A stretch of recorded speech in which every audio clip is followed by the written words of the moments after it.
Hey everyone, welcome back to the podcast. Today I'm speaking to Tom Hacquoil. Tom is the CEO of Pinpoint and someone I've looked up to for the past couple of years. Tried to learn as much as I can from him, so excited to share some of his insights in this conversation today. We're covering data in recruitment and how talent acquisition teams can start using data better. We're also talking about AI, how talent teams have adopted AI so far and where he expects AI to go over the next few years. We talk about what the US is doing differently to the UK and Europe when it comes to recruitment. And we finish off with some questions around his journey as a founder, having grown a few successful companies, and specifically where Pinpoint is going over the next few years. Let's get into it.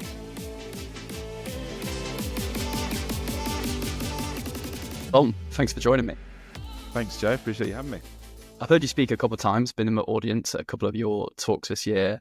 And I think we've got a few shared viewpoints on data and recruiters using data. Where do you see recruiters going wrong when they're approaching data generally? Yeah, look, great question. I think that a whole bunch of things, right? So I think first and foremost, data literacy in the recruitment space isn't wildly impressive at this point. I think it's been great to see the kind of composition of recruitment and TA teams change, and we see more people analytics and people ops folk and people who are kind of bringing a newer and fresher perspective there. I think where I struggle sometimes is that sort of average recruiter hasn't spent their life mining through data and using that to help shape direction. And so I think the first thing they get wrong is they just don't spend enough time understanding how it can help them and making sure they've got the tools in place to get that right. I think you play a huge role in solving that problem, and that's awesome.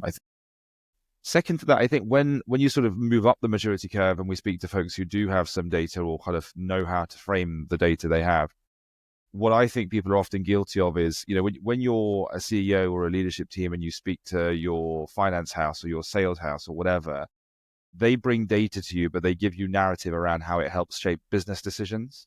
I think when we speak to HR folk, they tend to use the data to try and show how good they are at doing their jobs, right? Look at the difference I've made to time to hire since I joined, or look at how much this initiative has shifted, blah, blah, blah. My observation is that a leadership team don't really care about those things. Like, they want the data that helps them make strategic decisions. And I think there's like a layer of narrative that's just missing. And I encourage folks to think about how they can get that better. Yeah, something we've seen. I mean, even when you look at ATSs, for example, a lot of them now have beautiful dashboards that you can build and you can present. But I think often we see them being used exactly as you said for like vanity metrics. Like, look at what we've achieved versus maybe ICs taking that into conversations with the hiring managers and saying, look, we've got this problem, using the data to actually influence our stakeholders and drive the business forward versus just looking back on the past and sort of what we've achieved. What else can we learn from your data? I always love asking vendors about their proprietary data. Like, you've got 10 million applicants, is it something like that going through your system? What does that tell you? Yeah, great question. Yeah, so about 1 million a month now. So increasingly more and more of that data. I think there's a bunch of things. I think the first thing I say is, we try and make as much of the insights from this data public, right? So we have a thing called Trends. I'm not here to sell you anything. There's a free dashboard called Recruitment Trends, and we can link to it or whatever. But we think there's a huge amount you can learn from our data in aggregate around benchmarking. And I think if we split the conversation into what can clients learn at the individual level and what can we see at the sort of big picture level, we can look at data across all of our clients in all of our countries and see, well, how are candidate behaviors changing? How is recruitment approach changing? What is the market saying? Where are the labor markets moving? And so we try and highlight some of this data and make it available as benchmarks so folks can sort of compare what they're doing and seeing today versus what their peers are doing. And so go check that out. I think the thing I'd say is that the really high level reporting that we see a lot of organizations do often tells a different story when you jump one level deeper. And I think people focus sometimes on the wrong stuff, right? And I think the big thing that we like to try and do is use the data that you've got in your Pinpoint account or any ATS account. As you say, all ATSs these days have great dashboards. This isn't a Pinpoint exclusive thing. How can you use that data to change the behavior of the business, right? And I think we talk about that in terms of managing up. But what we like to see nowadays is, can you share that data transparently with the organization, and can you drive behavior change in your hiring managers? Do they understand the correlation between great candidate experience scores and great hire outcomes, right? Do they understand that time to hire feels like an alien metric, but candidate wait time, i.e. the time between each interaction with a candidate, is completely in the control of the hiring manager if they do their job. And that also has an incredibly high correlation with offer acceptance and all these other things, right? And I think What we're seeing now is organizations managing to just go one level deeper into the data, and often they find that that lower level teaches them something completely different than they thought they would, if that makes any sense at all. Can you see candidate wait time on Pinpoint? Because this is one I've become aware of recently. I think, you know, Darren Bush as well. He speaks a lot about it. He created this as far as I'm concerned. Yeah. But yeah, so you can, absolutely. And we have custom reporting that allows you to produce custom stuff like this, both visually, automatically, and all these other things. Again, this isn't a Pinpoint conversation, but the point is that it's just that level of granularity that sometimes you need to go deeper into. And another example is we think about like pass-through rates, right? Like how far are your candidates getting through your hiring workflow stages? And can we use that to inform the discussion with the hiring manager? Are we seeing huge drop-off at the hiring manager level? Well, yes, okay. Is that because the candidates we're sourcing are wrong? Or is it because the intake form and the requisition form that the hiring manager completed said that they wanted A, but actually they want B? And instead of that being an emotional conversation, can we take the data that underpins that and say, hey, well, when I talk to Joe, he's thrilled with my candidates. When I talk to Tom, he complains that the candidates are rubbish. It's because Tom's asking for something different to what he actually wants, right? And it's about using data to kind of feed that conversation, because often when you're talking to a hiring manager, they're used to having data be the default state of that conversation, and it's just not been the way they've engaged with HR or TA. If the brief is correct, right, there's still that like iterative cycle that you can create that maybe we don't in recruitment, where it's like you look at your pass-through rates, okay, we've got a drop off. Why are people failing here? Let's feed that back into the start of the process in our sourcing and our screening, and then see if it improves the pass rate further down the line, and you get this more efficient flywheel. For sure. I really want to ask you about AI, which is a flavor of the month, of course, but you're quite a techie guy, right? But when I look at Pinpoint, there's probably you're not being that aggressive on AI at the moment. I'd love to know how you're thinking about AI, but maybe specifically in ATSs. Absolutely, yeah. So yeah, I am a geek and I love AI and I think it's great and I use it every day. Do we have it at the forefront of our offering at Pinpoint? Absolutely not. You're very right to point that out. I think, are we using AI in the product and are there things happening in the background? Also true. I think the way that we think about it, or the way that I would frame it for this conversation, is when we deliver AI-based solutions to our clients, we want them to actually deliver value and make a big difference, not tick a box in an RFP document. Like, do I think that there is tremendous value in an AI job description creator?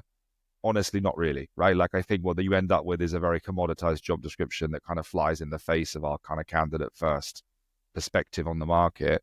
Do I want AI to automatically make selection decisions for our recruiters and score a candidate CV or intake against the job description and decide that Joe is 88% adhered to that? I also don't really want that. Do I want AI to do a much better job of parsing and extracting skills and taxonomies and other things from a CV? Yes. Do I think AI can play a huge role in supercharging the efficiency and productivity of recruiters? Yes. Do I want to use it to replace the headcount in that team? Absolutely not, right? And I think what's interesting to me as I speak to folks in the market all the time, both on the kind of vendor side with the competitors that we have great respect for, with people buying ATSs, often when people ask me about AI and they say, I wish I could do this, what they're asking for is automation, not artificial intelligence. And I think we have a lot to offer in the automation space. Where we want to be careful is, we strongly believe in like the judgment and the quality and the role that the recruiter plays in those filtration and selection decisions. We just want AI to support that. And so there's a lot happening behind the scenes. What we are doing though is testing it at great scale internally and with select customers to make sure that we're really, really, really happy with the quality, the quantity of the data that's gone through that before we start sort of shouting and screaming about stuff. And I think that sort of flies in the face of our normal, quite aggressive product iteration speed, but I think it's the right thing to do in this context personally. That makes sense. From these conversations, do you feel like TA, speaking generally, do they know what they want from the AI or automation, or is it a case of a buzzword and they say we need it, but they're not actually sure what they need? 5% of the time I meet a very technically sophisticated recruiter that has really clear ideas about the role they think AI can play in their workflow, and I've got great respect for those folks. And to be honest, we aren't there yet. The things they want us to do, we aren't doing yet. We will. We're just making sure we do it properly before we release it to the masses. 95% of the time, someone's boss's boss has told them that they should have AI in the thing, and they're asking, what AI do we have? And I could tell them anything, and they would just say, yep, cool, that one's got AI, and that's great, we'll move forward. That's the point I'm trying to avoid, right? Like, we're not rushing to play that game. I want to make sure that we deliver AI in a way that actually demonstrates value. And to me, I think the default thing is, let's use AI to make selection decisions and screen candidates. I think the value of AI is actually elsewhere, and it's more in that narrative layer we talked before. How can I use AI to take in huge amounts of data from your Pinpoint or other ATS's account and deliver insights that I can feed back to the team around me that actually make them understand the point I'm trying to make? How can I use AI to translate what we're seeing into change of behavior? And also, how can I use AI to extract value from the things we're already doing and use it to demonstrate value to the rest of the business? So like as an example, I think I'm one of basically 100% of the population that's impressed by MetaView and thinks it's really cool and it does great video transcription and interviewing and so on. I think I speak to recruiters and they see that as a really exciting tool to help them not have to take notes anymore. I look at it and I'm like, actually, what MetaView have got is a huge database of competitive intelligence for your recruitment team. And can MetaView produce a summary that I can give to my hiring managers that said that we interviewed 10 people from these competitors and they said that these are the initiatives they've been working on at the competitors and this is what worked and this is what didn't. And actually that helps me as a recruiter deliver value beyond recruitment to the rest of the company. And that kind of changes the engagement then. And so, yeah, huge opportunity. Yeah, that talent insights piece seems to be gaining a little bit of momentum. I'd say it's probably still a fairly unknown topic, but there's a few articles out there basically saying a TA sat on a gold mine and they don't even realize because there's always 100%. data and insights coming into them. And I think very, very few organizations are actually doing anything without data. Agree. Talk to me about US versus UK. So your client base is pretty split, right? UK, Europe, and US. How do TA work slightly differently in most two locations? Yeah, to be honest, I think if you'd have asked me this a few years ago, I would have said wildly differently. As our business has matured and we have bigger and bigger and bigger organizations, I would say actually more similarly than I used to believe. I think the big thing I would say difference-wise, I'd say that the US market is a bit more aggressive.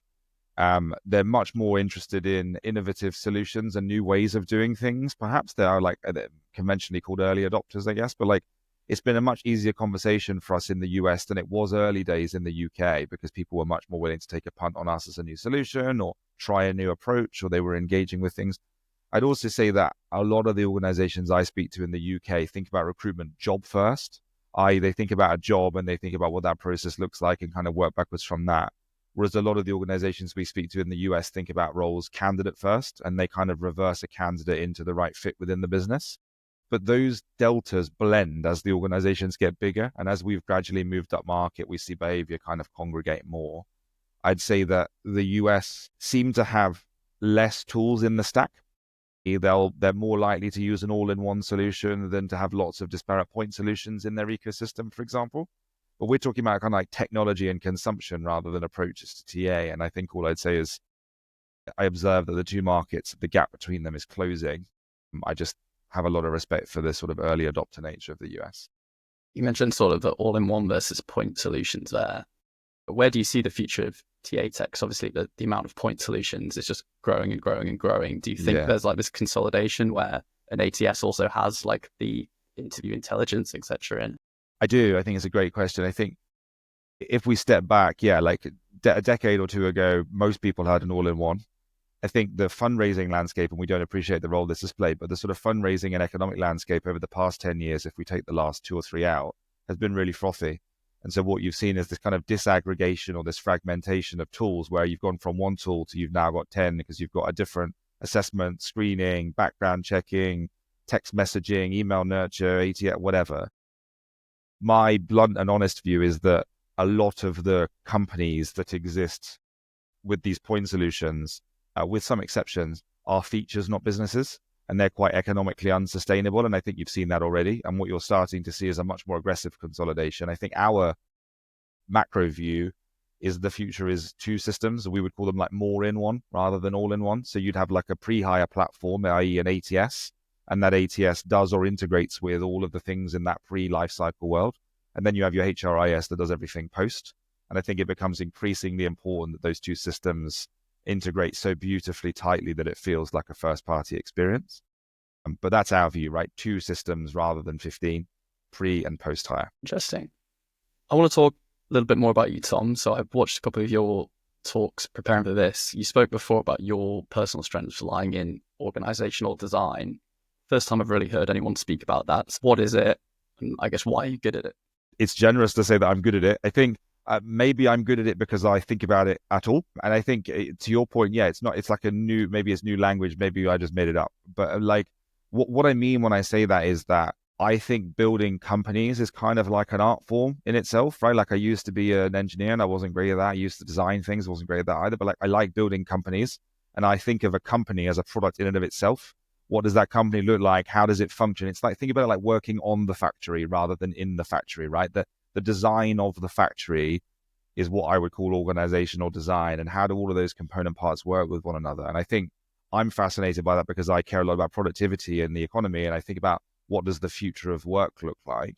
And so to me, Pinpoint is like the first of hopefully many businesses over the rest of my hopefully long career that I build, thinking about solving these kind of HR, people, organization problems, because I think we've observed over the past few years that what a company looks like and how a company operates and how shit gets done, bluntly, looks very different today than it did 3 years ago. And I think that trend will continue. And so I just spend a lot of time thinking about that and using Pinpoint as a bit of an experiment in different organizational design concepts. So when you think about that for building a business, is it you get really clear on the problem you're trying to solve, and then you turn that into, okay, what does an organization need to look like to really solve that problem? Yeah, I mean, an example of that is, how do you get great people working on the same problem, and how do you incentivize and think of almost like an evolution of EVP, right? Like, why would someone want to come and work at Pinpoint when they could work at Purple, or where they could work at insert X company here, whether they're relevant or not? And I think it's, what are those tricks? What are the trends? What are the things that make our business as an organizational unit as efficient and sustainable as possible? And so, for example, we do things like tour of duties here. So when you join, the first thing I ask you as an employee is, when are you going to leave? And what are you going to do when you leave? And I see our job as being the best stepping stone possible for you between the job you had before Pinpoint and the one you have afterwards. And we think of our job as a company as being that platform for you, Joe, the individual, to learn and progress and do the things you need to be ready for the next job, right? And like, that's not a common conversation most organizations have. We still sort of have this lie that you're going to work at Pinpoint forever and we're always going to give you a job. And neither of those things are true. And so there's lots of little things like this, but they compound up to be quite powerful. And that's what I mean when I say organizational design. Love that. I'm probably quite biased when I say this, but I do think more organizations should encourage their employees to become founders, or at least be open to the fact that they're going to become founders, versus it's kind of this taboo subject you keep to yourself until you eventually, like out of nowhere, launch a business. Want to ask a little bit more about the scaling story then. So you bootstrapped Pinpoint initially, which is probably quite rare. I think most ATSs fund early on, right? Why did you go down that route? So this is my fourth business. I think I had one fail when I was younger. I've had a few other things go all right. I was quite keen to have kind of complete control of our manifest destiny, if that makes any sense. I think fundraising is great, not critical of that. There's some fantastic businesses, obviously far more successful than ours, that have raised lots of money. I think we wanted to do things right for our people first, our customers second, and everybody else a very, very distant third, if that makes sense. And what I don't want sometimes is to have to contend with this misalignment between what's good for our people and our customers and what's good for our investors in the near term. The other thing I'd say is, like, taking investment money. I think people having done this before, people misunderstand what that means, and they misunderstand the lack of discretion they have about what the future of their business has to look like in order to live up to the ambitions of that significant investment check. We'd rather grow quite intentionally, quite strategic. I mean, we're a tens of millions of revenue ARR business now. We're not a small company, but we kind of got there, kind of keeping control of the thing that made us sort of special. And it gives us a lot more operational flexibility for the future than it would have done if we'd gone down a VC route. We'd be chasing a Series B and a Series C. The other thing I would say is that as a business and as a team, what we celebrate is building a great product we're proud of and having amazing customers that we make a big difference to. What we aren't celebrating is the next fundraising milestone. That's not success in my mind. Delivering a great experience for your customer is success. And I didn't want the business to fall into this trap of chasing the next round and chasing the next round and chasing the next round. And we've been fortunate to be able to do that despite the funding. I think I also read you were able to give your employees more equity by doing this route, right? Massively. And I think that's the other piece, right, is that it's really, really important to me that every member of the team gets to participate in the success of the business. And obviously, because we've not given away 70% of the company to investors, we've given the same amount away. I own the same amount of the company I would own if we'd sold loads of it. The difference is all the other people that own the company are employees who've really shared in the investment rather than external investors we speak to once a quarter. And I'm really proud of that. The other thing is, if you've gone and raised money, the company ultimately has to sell in the future for £1 billion. And if it does, then all of the employees will make some money. That's fantastic. If it doesn't, they all get zero. And so that equity is inherently like illiquid, and it's not actually as valuable as people think it was. And we've gone through a couple of years of difficult economic climate, and that's much better understood today than it was when we set the business up. I think we've been very fortunate to not have to do that. And so our equity actually is worth money.